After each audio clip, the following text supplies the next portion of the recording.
Tahun kan Datuk Siti, Mak dapat tengok lagi dengan konsep kali ni. So macam apa pesanan dan perasaan Mak? Perasaan tu When happy ke? perasaan tu Bersyukur. banggalah, bersyukur Siti sampai ke tahap ni. Ya. Apa antara pesan yang Mak selalu ingatkan Siti daripada awal yang Mak selalu ingatkan walaupun sampai sekarang ni Mak tetap ingatkan dia?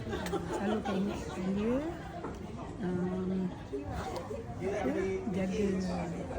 jaga kepribadian, jaga tutur kata.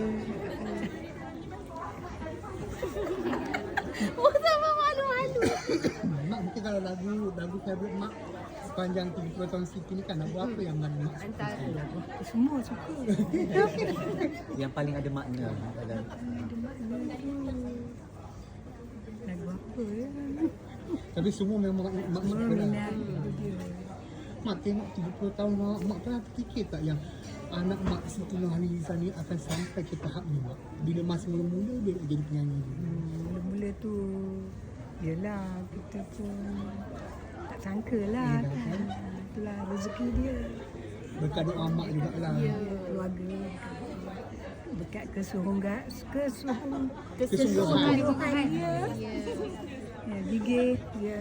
Mak mungkin lah kalau ada arwah Pak Sikanuddin sekarang ni kan, apa agaknya kalau Mak ingat lagi lah apa antara pesan arwah dekat Siti ke pesan kat Mak ke supaya jaga Siti tu? Ya. Dia selalu pesan dengan Siti. Cakap macam mana? Jaga diri. Apa? Siti kuat. Siti anak abang. Mak mungkin dulu waktu awal-awal Siti nak jadi artis kat Kuala Lumpur kan, teman Siti naik bas apa semua daripada Pahang kan. Ya. Selalu masa dia sekolah, masih sekolah. Selalulah hujung-hujung minggu naik bas. Hantar dia sampai, kadang sampai separuh jalan. Kadang terus sampai Kuala Lumpur. Jadi abang dia ada, kakak dia ada, ambil dia. Sambung pula bawah. Ya.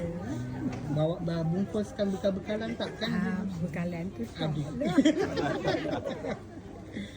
Mak bila